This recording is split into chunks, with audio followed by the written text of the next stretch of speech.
So, as Jane said, the issue I think we're talking about today is about the way climate change may affect Australia through its impacts on all those things in which Australia is embedded. We're embedded in a world economy, not just global climate affects Australia, but also the flow of ideas, the flow of goods, legal and illegal, the flow of services, the flow of finance, the flow of people. And while we are much more confident about what climate change might mean for our domestic systems, we have a lot of uncertainty about how it may affect the way we engage in the world. But it's, as a highly globalised economy and a highly globalised society, we should be very concerned about the impacts of climate change on all those societies and places with which we engage economically, politically and culturally. So to put some numbers around this, in terms of trade, we are a highly trade-exposed economy. About 21% of our GDP is traded, is exported. We have about 135,000 farm businesses. About 60% of their production is traded. So the implications on climate change for Australian agricultural producers are very much about Australia's competitiveness in a world of climate change. It's not just what happens to domestic production here, it's what happens to prices, and what happens to the Australian currency and so on is going to have a really big impact on Australian farmers. And they're managing all those trade-related risks at the same time as they're managing climate-related risks. There are 48,000 other firms involved in exporting a total of $330 billion of goods and services out of our economy. So it's hugely important how Australia fares in the global economy. The global economy will be impacted by climate change increasingly into the future. A lot of those exports are in climate-sensitive sectors: agriculture, forestry, fishing and tourism. Tourism is in fact by far and away the largest of our climate-sensitive trading sectors, and so tourism, the impact of climate change on tourism is very important.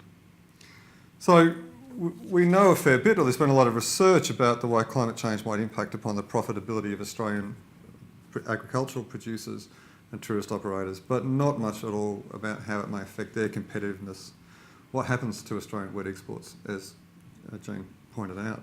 What happens to our beef exports into China relative to our competitors into the markets in which we export? And it's very, very important to try and understand that more. And it's equally true for tourism too. Research on climate change and tourism tends to focus on the effect of climate change on tourism enterprises, on costs, rather than on our position in the markets with which we compete for international tourists. But tourists who come to Australia do choose amongst multiple markets, and climate change might be a factor on their choices. There is some evidence that disasters deter tourism. There is some evidence that news stories about dramatic impacts, for example, on coral reefs, deter tourism and undermines demand for the Australian economy. There's also some evidence that a positive reputation for environmental stewardship increases demand. So we can see signs that the tourism economy is also sensitive to climate change.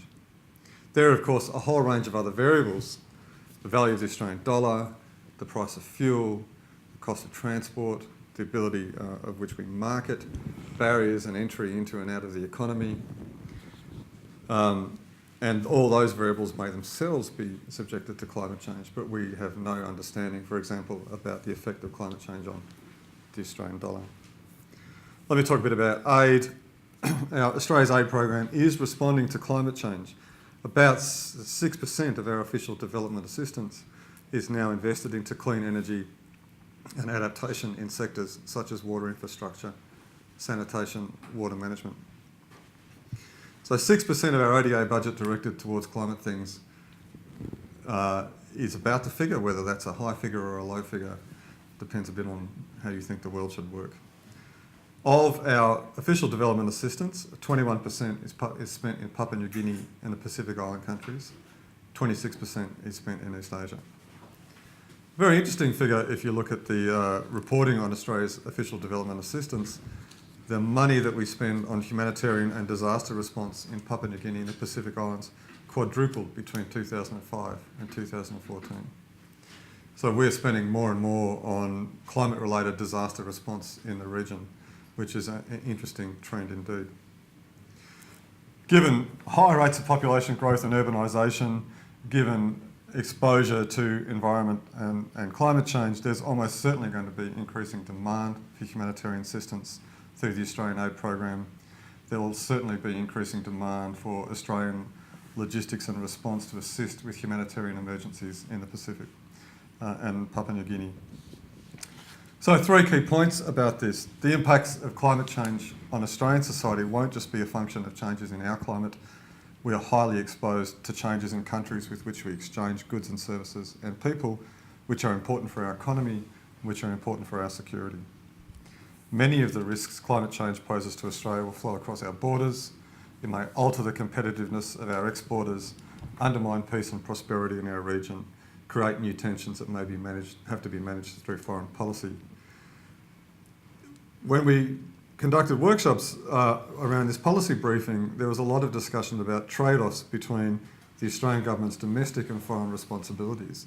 What might happen if we had an extreme bushfire season in southeastern Australia, an extreme cyclone season in northern Australia, and significant disasters, climate-related disasters in the Pacific concurrently? How will we make choices about where we spend our money? How will we make choices about where we deploy our Commonwealth assets to deal with those resources? We may be facing a world where suddenly our public resources are being required to do an awful lot more into the future. We also talked a lot about the opportunities that climate change creates for Australian trade and aid to enhance prosperity at home and abroad. We have competitive advantages in research and development.